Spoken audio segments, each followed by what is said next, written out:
నారాయణపేట జిల్లాలో భూసేకరణ వ్యవహారం తీవ్ర ఉద్రిక్తతకు దారితీసింది. నారాయణపేట కొడంగల్ ఎత్తిపోతల పథకం పనుల కోసం చేపడుతున్న భూసేకరణపై పేరంపళ్ల గ్రామ రైతులు తీవ్ర ఆగ్రహం వ్యక్తం చేశారు.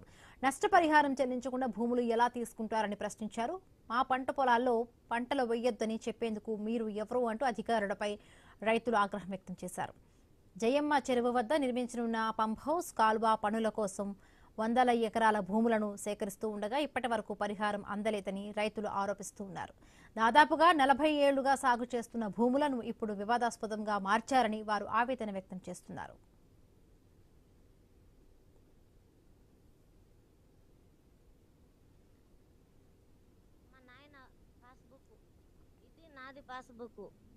రైతు బంధు నాకు ఇన్ని దినాలు వచ్చింది, రైతు బీమా వచ్చింది, మరి ఈ కాస్తు నాది కాదని అంటున్నారు.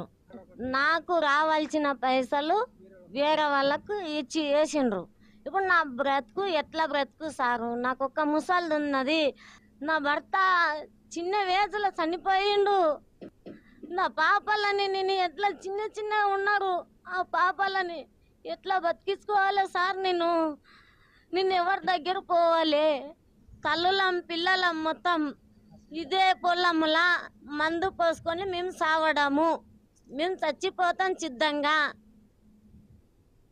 జయమ్మ చెరువు డ్యాములో భూమి పోతుంది మాది 7 ఎకరాల 28 గుంటలు భూమి ఉంది. అది ఫస్ట్ ఏమన్నారు 10 గుంటలు మిగులుతుంది అన్నారు. పోకోసారి ఉండకటికి అంటే అని చెప్పినాము. అప్పుడు ఇస్తామన్నారు. ఇప్పుడేమో నీ భూమి ఆ సరైన నెంబర్ కాదప్ప, నీది అక్కడ పరంపోగు అంటారు. మా భూమి ఉన్నదవుతానా వాళ్ళు చేసేది అవుతానా?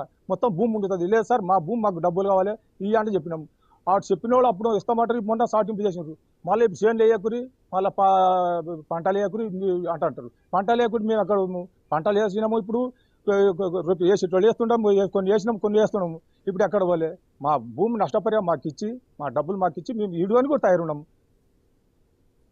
జయమ్మ చెరువులో నా భూమి 5 ఎకరాలు ఉంది. 5 ఎకరాలలో నా భూమి కొలతలు చేసినాక వాళ్ళు చెప్పిన ఇది 2 ఎకరాల 21 గుంట పోతుందని చెప్పిండ్రు. మొత్తం 5 ఎకరాలు నా భూమి. 5 ఎకరాలలో 2 ఎకరాల 20 గుంటలు పోతా అంటే ఇంకా 2 ఎకరాల 20 గుంటలు ఎవరు తీసుకోవాలి?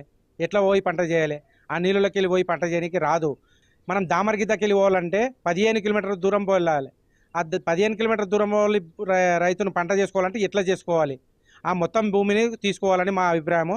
ఇప్పుడు పంటలు వేసే టైంలో వచ్చి మాకు భూములు పంటలు వేయొద్దని చెప్తున్నారు. మాకు డబ్బులు కూడా ఇవ్వలేదు. మా డబ్బులు కూడా ఇవ్వలేదు. ఇప్పుడు పంట వేయొద్దు అంటున్నారు. ఆ దానికి ఎట్లా చేయాలి? మేము రైతులంతా ఏం తిని బతకాలి? ఏం తిని ఉండాలి? అధికారులే దీనికి పరిష్కారం చూపాలని మా కోరిక.